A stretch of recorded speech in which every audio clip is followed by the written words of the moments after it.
So I was reading an article today that was published by The New Yorker, and it talked about this woman named Mrs. Goza. She was a school teacher in the city of Izyum, and she was very patriotic. When one of her past students died fighting the Russians, she made sure to put up a memorial plaque in his honor. Every first day of school, she would attire herself in the traditional Ukrainian dress.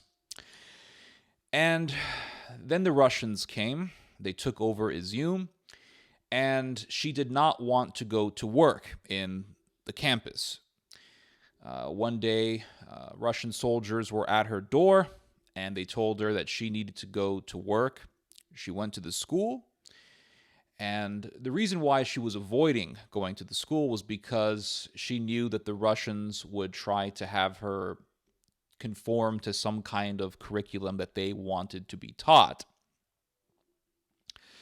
So she would avoid going to the school, and then the soldiers would pop up again, and they would say, hey, you need to go to campus.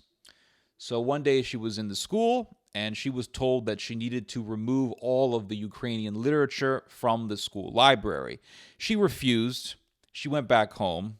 The soldiers did not harm her. They didn't really bother her at all. And so she was just at home. And then the Ukrainians came. They retook Izyum. And then she was accused of being a collaborator. Why? Because when the Russians were occupying Izyum, she participated in a graduation ceremony for the students in which she passed Russian-issued diplomas to the graduates. And she gave this short statement during the ceremony, basically saying, we congratulate you, and we are counting on you to help in the development of our city in this stable condition or something like that. So because she had participated in this graduation ceremony and that she gave this speech, she was accused of being a collaborator, and a lot of her neighbors hated her, although there were some friends of hers that visited her to give her encouragement. Most of the attention that she received was negative, and she continued to be accused of being a collaborator. At one point, she was arrested. She was put into a car. They covered her face with a mask. They put a mask over her head, and they drove her around, intimidating her, and then they dropped her off back home. She has never really psychologically recovered from this, not just being arrested, basically kidnapped and intimidated, but the constant barrage of accusations of being a collaborator.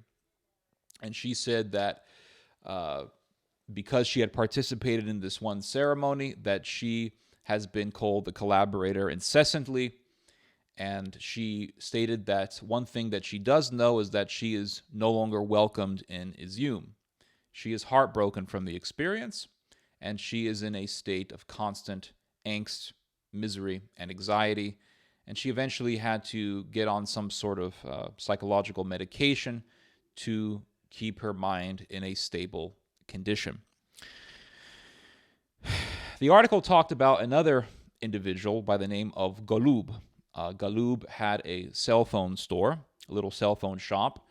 When the Russians occupied the city of Izyum, he had no business for his cell phone shop because nobody was interested in buying any sort of parts for a cell phone during a war.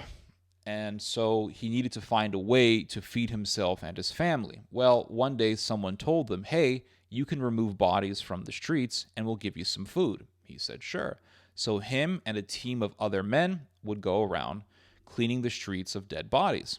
These were the corpses of those who were killed by the shelling. So this was during Russian occupation. He was cleaning up dead bodies. He was picking up dead bodies, putting them in bags, putting them in vans, and then taking them to a specific location where the bodies would be taken and then buried by another team. The Ukrainians eventually came. They retook Izyum, and Galub was then accused of being a collaborator. He said, all I did was pick up dead bodies to feed myself and my family. They said it doesn't matter. You are a collaborator. So he was arrested, put into a prison where he stayed with other people accused of collaboration with the Russians. After a couple of days, he was told by whoever it was that was heading this prison that he was going to be released, but he needed to do a favor for the Ukrainians, and that was to give an interview for the media. Because, remember, he was picking up dead bodies off of the streets when the city was occupied by the Russians, and those bodies were buried in a mass grave. Well, remember, the media was talking about that mass grave in Izyum. Most of those who were buried in that mass grave were killed by shelling. Most of those people were killed by shell fire. But they were those who were trying to make it out as if these people were just slaughtered in mass executions or in a giant, deliberate massacre. So they wanted him to give an interview for the media to basically aid in the propaganda mechanism of the Ukrainians.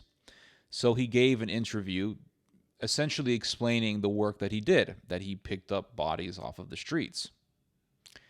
After the interview, he was then forced back into the prison. He was not released as was promised, and he stayed for weeks in this prison.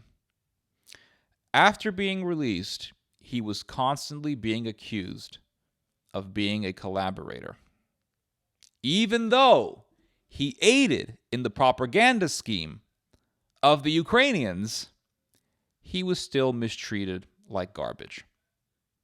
His father and his mother had gone to Germany as refugees. He was not allowed to leave because he is still young and able-bodied, and the Ukrainian government made it illegal for men within the age group of being able-bodied for the battlefield from leaving. So his father came to visit him from Germany, and before he left off back to Europe, he got permission from the government to help his father travel back. Well, this was obviously an excuse to get the hell out of Ukraine. So he went back, he went to Germany with his father, aiding his father in his return to Germany, came to Germany, and then managed to get his wife and child also to Europe. And he is now living in Europe, and he has refused to disclose his location for obvious reasons. So here's a guy who aided in the propaganda scheme for Ukraine, only to be treated like garbage and to be constantly accused and insulted simply because he did some work of cleaning up bodies to just get some food. And those bodies would be buried, and eventually the Ukrainians would say, oh, look, here's a giant mass grave. Well, the guy who helped bring those bodies to that grave would be treated like scum. So much so that he would leave Ukraine. What does that tell you about Ukraine? And what does that tell you about how they treat their own people? It makes one question the propaganda scheme. It makes one question the integrity of the country. Anyway, you guys just heard some theology. God bless.